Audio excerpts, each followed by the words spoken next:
stories don't define you.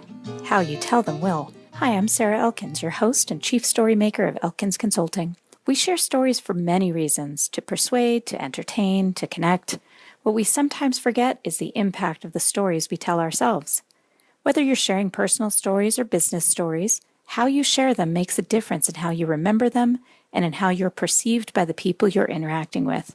When you figure out which stories to share, difficult bosses and coworkers, successes, failures, the next step is to develop how you share them. Have you figured out your patterns, your roles in those successes, the discomfort and your challenges? In this series, you'll hear stories that will resonate with you. You'll nod your head in understanding, and then we'll dig into the lessons from each of those. How many times have you been sharing a story only to be interrupted by a person eager to share his own? When I'm working with clients on communication skills, I remind them to listen for understanding, not to respond.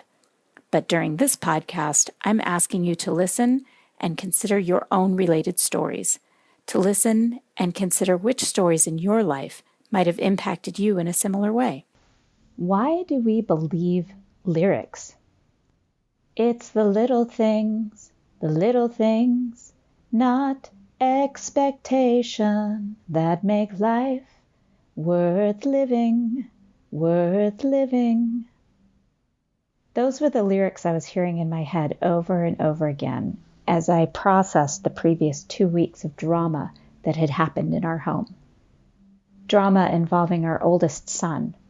Heartbreaking, painful experiences. My husband had discovered that song by JJ Grey and had suggested we work on it to perform with one of our bands. I listened to it over and over again, and the first time we practiced it, it was everything in me to sing without tears dripping down my cheeks. The soulfulness that JJ Grey infuses as he performs it through his tone, his phrasing, his emotion is captivating and heartbreaking. I hadn't heard of JJ Grey before we started learning that song, but it didn't take long for me to find a few songs by him that were equally powerful. And as I performed The Sun is Shining Down for the first time at a gig, I closed my eyes as I reached the chorus. Glory, glory, hallelujah. The sun is shining, shining down.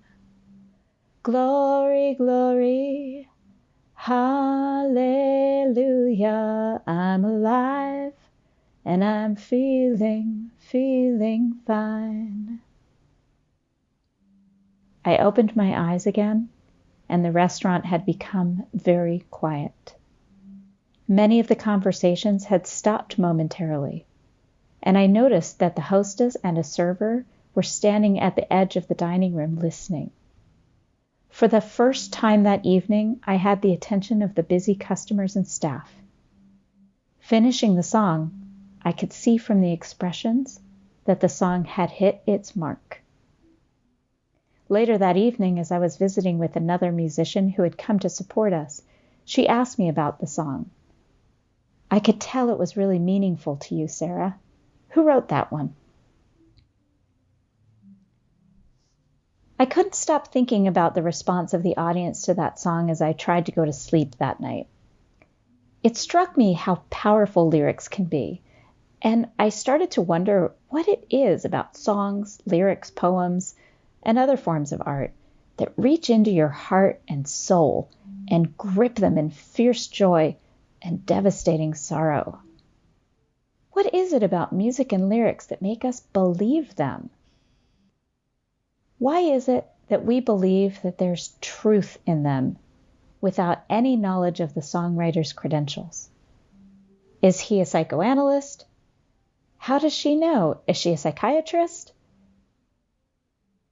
Think about songs you listen to when you're sad, when you're happy, the music that helps you process experiences. They tell stories with messages and advice in them. And for some reason, even with no data or research to support the assertions, we believe them. Why? Maybe it's the fact that they speak to a human condition, common themes that we experience in life: isolation, pain, love, heartbreak, all the things we experience on a unique and individual level, but that resonate across all human life, even as we say, "You don't understand," to someone who tries to help. Isn't it puzzling that we respond in that way to our parents, to our friends? "You just don't understand."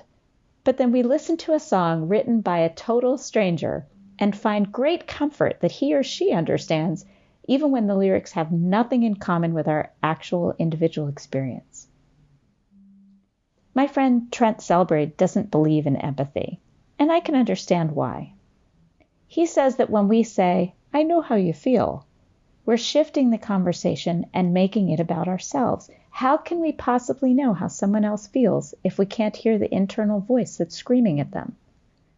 And yet, we know, thanks to neuroscience, that we often cannot help mirroring or reflecting the emotions of another person, which is basically the definition of empathy. But that's not actually feeling what someone else is feeling. It's reflecting our version of their emotion based on our own experience and internal messaging. I do believe in empathy. I believe some people can actually feel what another is feeling in terms of raw emotion. Otherwise, music and lyrics just wouldn't have the impact they have on us. And I don't believe empathy is something we can or should teach. I would much prefer to help people learn compassion by learning to observe the emotions in others and maybe have a sense, through those observations, about their happiness and pain through our own lens of experience. Lyrics and music speak to our humanity, our common language of the spectrum of emotion from euphoria to sorrow, bringing us comfort by demonstrating through the songwriter and performer that we're not alone in this world, that someone somewhere went through something similar and came out on the other side. I'm a big believer in identifying theme songs for different situations in our lives and selecting songs that speak to us when we're feeling insecure, sad, or lonely, or even when we're absurdly happy and satisfied, help us to create kind of a soundtrack for our lives, strengthening those neural pathways about our experiences and creating better stories. I've found that when I have my theme song in my head, James Brown's "I Feel Good," da-da-da-da-da-da, before I step in front of an audience for a keynote or other performance, my energy is almost immediately transferred to the people in front of me. Now it's your turn. What lyrics do you believe? What theme songs will be in your head the next time you're stepping out of your comfort zone? What lyrics will you have in your head that bring you comfort, that you believe to be absolutely true?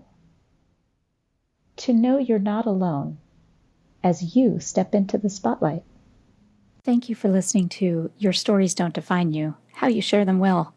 Please visit my website for more podcast episodes, blog posts, and information about how I can help you develop and share your stories at elkinsconsulting.com.